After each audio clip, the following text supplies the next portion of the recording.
Ya pemirsa, untuk mengetahui bagaimana kemudian pendapat masyarakat soal pemasangan atribut kampanye yang terkesan serampangan. Saat ini sudah ada rekan kami Laura Louis yang akan menjaring pendapat warga. Selamat siang Laura, silakan.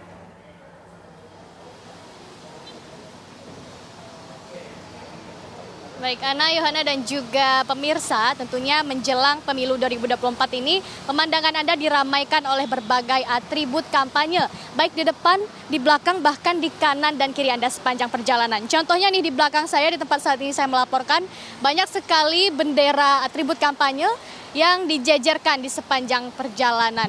Dan juga atribut kampanye ini kadang berupa baliho, bendera, dan juga pamflet. Namun kabarnya tidak hanya di sepanjang jalan saja, juga ada beberapa baliho ini yang ditempelkan di batang pohon, di taman atau di tempat-tempat yang merupakan fasilitas umum seperti halte tentunya, yang mana tempat-tempat ini adalah tempat yang tidak boleh untuk ditempelkan atribut kampanye. Nah, kita akan dengarkan pendapat dari masyarakat. Kira-kira dengan kondisi ini, mereka terganggu-kah atau justru baik-baik saja? Sudah hadir bersama kita di sini ada Pak Yanto. Pak Yanto, selamat siang. Selamat siang.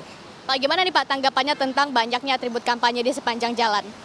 Ya, kalau menurut saya sih nggak masalah. Namanya acara juga 5 tahun sekali. Yang penting diikatnya pada kenceng-kenceng, kuat lah. Jangan sampai kena angin jatuh, kan mengganggu dengan kendaraan lain. Gitu loh. Jangan sampai membahayakan pengguna jalan ya Pak ya. Kemudian ini kan banyak banget, rame banget nih Pak. Ada foto calegnya, nama calegnya, itu kan rame banget di kanan dan kiri jalan. Menurut Bapak itu efektif nggak? Efektif aja. Yang penting yang bersih hati nuraninya. Siap, ini kalau juga ada nih Pak, baliho atau atribut kampanye ini ditempelkan di batang pohon, yang mana itu sebenarnya juga nggak boleh, atau di tempat-tempat yang fasilitas umum kayak halte dan lain sebagainya. Kalau itu menurut Bapak gimana? Saya kurang setuju kalau di pohon. Ya, kurang setuju aja kalau di pohon. Karena memang nggak boleh ya Pak ya? Nah, itu tadi pendapat dari Bapak Yanto. Kita akan dengarkan juga dari Bapak Bambang. Sudah hadir juga bersama kita di sini. Pak, gimana tanggapannya tentang atribut kampanye yang banyak sekali, ramai sekali di sepanjang jalan? Ini kayaknya mengganggu pemandangan, Mbak. Nah, seperti kayak di Kota Solo hanya lampu-lampu hias saja, cakep itu kan. Kalau di Jakarta terlalu kumuh kayaknya nih kan. Ya. Kemudian selain bendera juga ada baliho, misalnya ada foto calegnya, ada nama calegnya, itu kan udah terlalu banyak ya Pak ya, dan kita mungkin nggak semua kenal kan dengan si caleg ini. Itu menurut Bapak efektif nggak? Oh kurang, kalau bagi saya sih mendingan dikasih batas waktu aja, Mbak. 2 minggu gitu aja. Ini kan selama masa kampanye aja kan, sampai menunggu masa tenang, baru dibongkar semua gitu kan.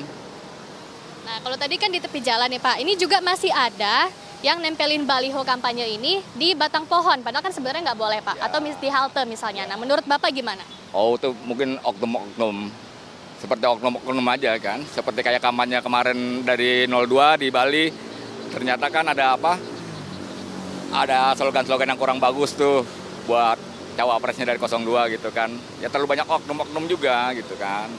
Oknum ya Pak ya? Ada. Baik, terima kasih banyak Pak Bambang. Selamat beraktivitas kembali. 02 Prabowo. Nah, itulah pemirsa tanggapan dari masyarakat. Ada yang baik-baik saja, namun juga ada yang merasa bahwa ini mengganggu pemandangan. Dan tentunya kita sama-sama berharap semoga ada solusi segera untuk kondisi ini. Dan tentunya kita berharap semoga pemilu 2024 berjalan dengan damai dan lancar. Sementara saya kembalikan ke studio.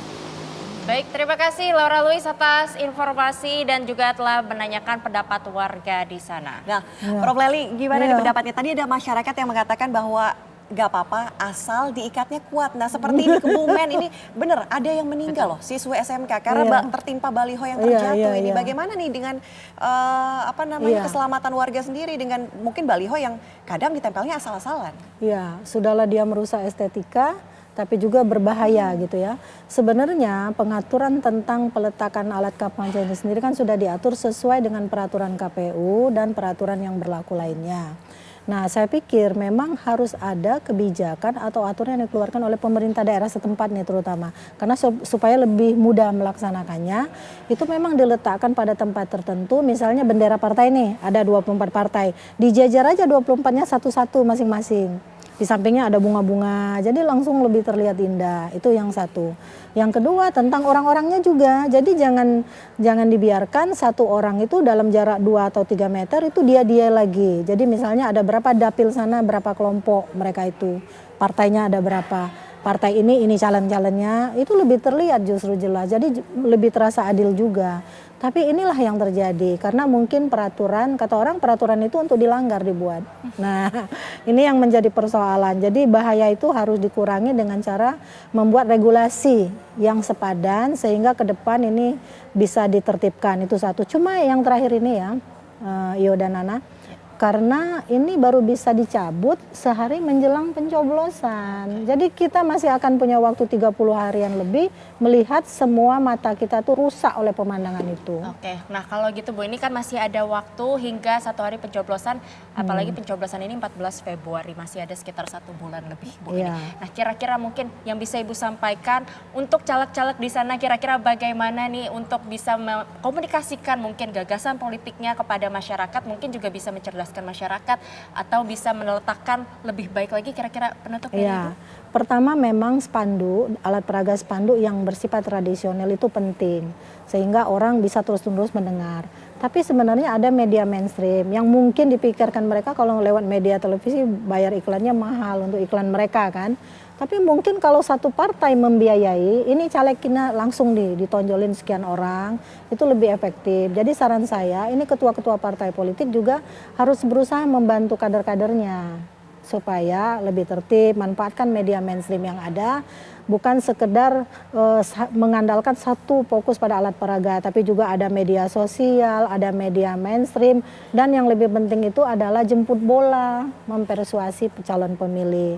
Saya kira itu lebih menguntungkan dan juga lebih membuat dunia kita ini makin terasa indah, meski kita melihat sepanjang jalan kenangan itu adalah jalan-jalan yang penuh estetika gitu. Rohleli terima kasih. Ini semoga sama-sama. para caleg mendengar juga nih gagasan idenya bagaimana cara Menertibkan menertibkan para mungkin bendera-benderanya seperti biar masyarakat apa. juga yang melewati jalan kan lebih enak lihatnya, nggak lebih kesel jelas juga ya. Nggak kesel lihatnya terlalu ramai gitu kan. Sampai foto artis aja ketutup tuh iklan. Rohleli terima kasih sekali lagi sudah Sama-sama. bergabung di Apa Kabar Indonesia Siang. Iya sama-sama, sukses ya buat Iyo dan Nana. Baik, terima kasih Prof. Dan pemirsa, Apa Kabar Indonesia Siang masih akan hadirkan sejumlah informasi lainnya untuk tetaplah bersama kami usai jeda berikut.